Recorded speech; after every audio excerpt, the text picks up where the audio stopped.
It will soon be 2 years now that our world lost one of our truly bright lights. Nelson Mandela died as the beloved former president of South Africa and was the first national leader of that country who was of black African descent. Trained as a lawyer, Mandela worked against the colonial policies of the white minority government of South Africa. During the 60s and 70s, as here in the United States, we were trying very hard to break down the walls of segregation in our schools, our neighborhoods, our workplaces, and even in our churches. In South Africa, the machinery of apartheid was being built up and strengthened. Here, a white majority population was just starting to try to come to terms with their abuse of an impoverished and vulnerable black minority. But in South Africa, where whites were in the minority and the sheer population size of blacks was so large that the white government, in fear, sought to violently and with uncommon cruelty to keep the black majority both in poverty and in submission. Nelson Mandela's brilliant opposition to apartheid made him then a target of the government. He was put in jail in 1962 under the charge of trying to overthrow the government. He spent 27 years in prison on an island where the temperatures every day were over 100 degrees. He did manual labor in sweltering heat. His eyes were so damaged from the bright sunlight on that rock of Robben Island that he had to wear sunglasses even indoors when he was released and was president of South Africa. Most of his fellow prisoners died in captivity in that nightmarish place. Mandela endured. They finally gave him a bucket that he could use as a toilet in his cell. He never had a bed. He survived brutal torture, near starvation. Peace activists around the world advocated for Mandela's release, and the government finally offered to release him if only he would take an oath to never resort to violence in the pursuit of black liberation. Now, let me tell you very honestly, it wouldn't take a week on Robben Island, and I would have given an oath to absolutely anything under the sun, including that I would pledge to grow wings and fly to the moon. But Mandela refused to swear to something that he did not mean, and he could not revoke the black Africans' right to fight for their own freedom. In the end, he did not have to. He was released, working with such amazing peers as Bishop Desmond Tutu. In 1993, he was awarded the Nobel Peace Prize. In 2002, President George W. Bush awarded him the Presidential Medal of Honor. But you probably knew all of that. So what you may not have known is that the United States kept Nelson Mandela on the official terrorist list until 2008. President Bush removed him from the terrorist watch list to avoid potential international embarrassment of still having him on that list when he died. Both President Reagan and Prime Minister of Great Britain, Margaret Thatcher, declared him to be a terrorist because he opposed the apartheid system in South Africa that oppressed all blacks that lived in that country. Both the United States and Great Britain had their own civil rights movements, but they opposed the civil rights movement in South Africa because our countries were heavily economically invested in South Africa. Anyone who threatens our profits is easily described as a terrorist. Even though there were many votes in Congress during the 70s and 80s to oppose apartheid, those efforts failed in large part due to the tireless opposition of then Congressman Dick Cheney, a man who has been absolutely charming for decades. Our church is very young, yet just turned 7 years old this month. But the month before we held our first service, Nelson Mandela, one of the most beloved heroes of international peace and racial harmony, was still on the terrorist watch list. Folks, the apartheid government of South Africa was guilty of all kinds of violence that could have been seen as terrorism. The real terrorist in South Africa was not Nelson Mandela.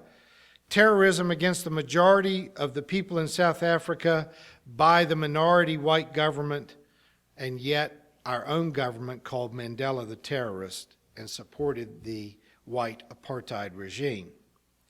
So when you think of any of the great heroes of modern times, Gandhi, Martin Luther King, Dorothy Day, the Berrigan brothers, Oscar Romero, all of these people during their lifetimes, during the height of their public work, were labeled as being communist or socialist or anarchist. All of them spent time in prison. Most of them were tortured. Several of them were murdered. During their active lifetime, the established powers of government, of banking, and even of the church labeled them as being dangerous, as being terrorists, as being criminals. It's only in history that they are redeemed and remembered as having been the transformative characters of our age. They had been willing to be reviled, threatened, alienated, lied about, smeared in the media, and abused, and yet they are heroes in our minds because they stayed faithful. They stayed true to the cause of justice and liberation. Mandela was kept on a rock in the ocean where he was not even allowed access to visitors or to the news. The prisoners would manage to steal a little piece of newspaper that they passed around to each other as being as precious as gold. They wanted Mandela to believe that the world didn't care, that he had been forgotten.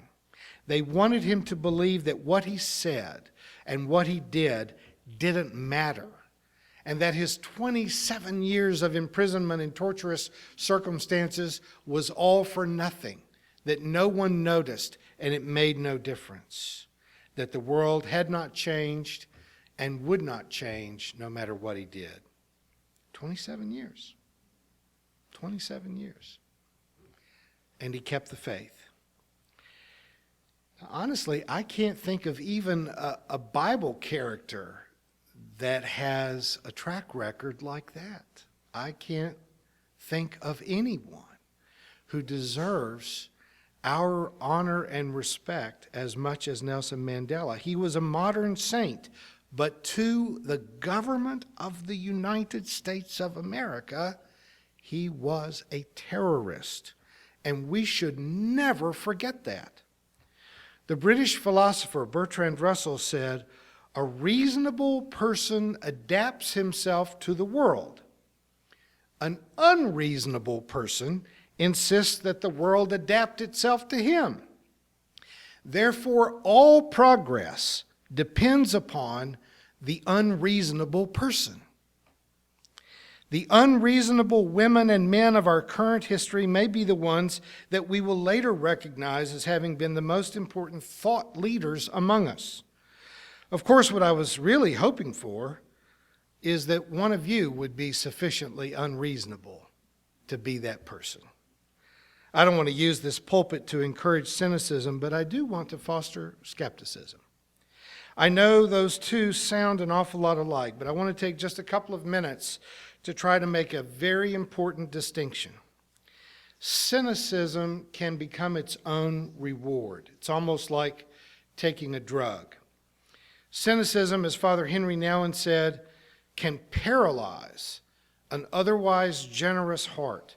Someone whose inclinations are noble and full of character can become paralyzed by a daily dose of cynicism, because cynicism can become your excuse for giving up and not taking any further responsibility for caring about anything.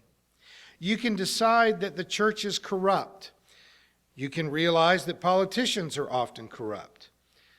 We can recognize that because they are bottom line driven, that fundamentally in a moral context, that most corporations are corrupt. You could literally say with B.B. King, "Don't nobody love me but my mama, and she might be jiving too." And that gives you permission to abdicate from any level of concern. You can stop going to church. You can stop voting. You can give in and shop at whatever store sells whatever you want at the cheapest price you can get it, without regard for how they treat their employees or if their products were being manufactured or harvested by virtual slaves. Cynicism is the modern sacrament. You can declare yourself to be a cynic and officially stop giving a tinker's damn about anyone or anything else. Skepticism, on the other hand, is the active employment of critical thinking. As a teenager, I watched the evening news with my family, and they showed President Nixon looking squarely into the camera and saying, "I'm not a crook." And even when I heard him say it, I was thinking, I think you're a crook. I had been raised by a World War II vet who took patriotism very, very seriously. But I read the articles written by draft protesters who were in federal prisons or who were in exile in Canada, and even as a pre-driving age teenager, I could see that the war in Vietnam was being sold to my country under false pretenses, that the people in the government were wrong and the people who were in prison were right. But I didn't stop loving my country, and I didn't stop voting, and I didn't stop caring. I didn't stop working to make my country better. When I was a child in Glasgow, Kentucky, we had a fiery, prophetic preacher at the First Christian Church. In the late 1950s, he was working to integrate the schools, to end capital punishment, and finally to organize labor unions in our local sewing factories. Church members muttered about him, my parents included. My parents were deeply involved in the anti-preacher movement. They called him a communist. They accused him of spending more time on politics than on faith, and they fired him. And even as a child, I could see that he was right, and the church and my parents were wrong. But in honor of Brother Paul Duncan, I didn't give up on the church that fired him. I even went to seminary and resolved to make the church better. Cynicism gives you permission to head to the exit. Skepticism means telling even the nation that you love, the church that you love, the family that you love, that you are not going to believe their lies. Cynicism gives you a reason to throw in the towel and give up. Skepticism can open your eyes and give you the motivation to double down. In 2003, I was the senior pastor at National Avenue Christian Church, and when Secretary of State Colin Powell told the United Nations that Iraq had weapons of mass destruction, and when President Bush was leading our country into war with Iraq, I spoke out against the war and led public protest. The phone rang one morning, and I took a call from a dear, sweet, loving, little white-haired lady in the church who had been a faithful supporter of mine in a sometimes very unsafe church environment.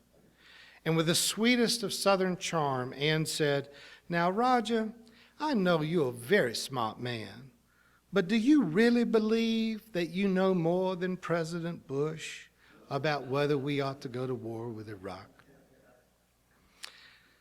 I hesitated because Ann loved me and I loved her. And pride and arrogance are like cancer in parish ministry. But after an uncomfortable silence, I said, "Ann, I don't have the benefit of classified briefings the way the president does, but I have good reason to believe that he is lying to the American people, and I am confident of my opposition to the war." I don't want to give in to cynicism. I don't want to believe that our government always lies to us. I don't want to believe that corporations are inherently evil and never do what is right. And even though I have been fired and treated very badly and very dishonestly by my former denomination, I don't want to let myself dismiss the whole lot of them as either being moral cowards or as mafia-style criminals. Several of them are, but most of them are not. Most of them are good people. We have reason to be skeptical when politicians want us to go to war now with Iran. They have lied to us about Vietnam. They lied to us about Iraq. And I assure you that right now you are being lied to about Iran. If you wanted to put a country on a nation as a sponsor of terrorism, the United States of America deserves a higher place on that list than Iran does. And that is just a fact. So be skeptical, but don't give in to cynicism. Be critical thinkers, but don't criticize if you're not willing to work to make things better. And above all, be reasonable people. Unreasonable people, excuse me. Reasonable people always just go along with the lies of the majority, and we will never get anywhere that way. Only by our willingness to swim against the current, only by our willingness to be unreasonable and force the world to come to terms with a higher set of values can the world ever be changed.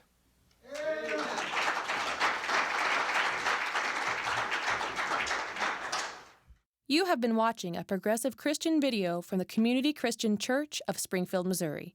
We encourage our viewers to donate to our efforts in feeding the homeless and hungry of our community. Write to us at Reverend Dr. Ray at AOL.com for more information.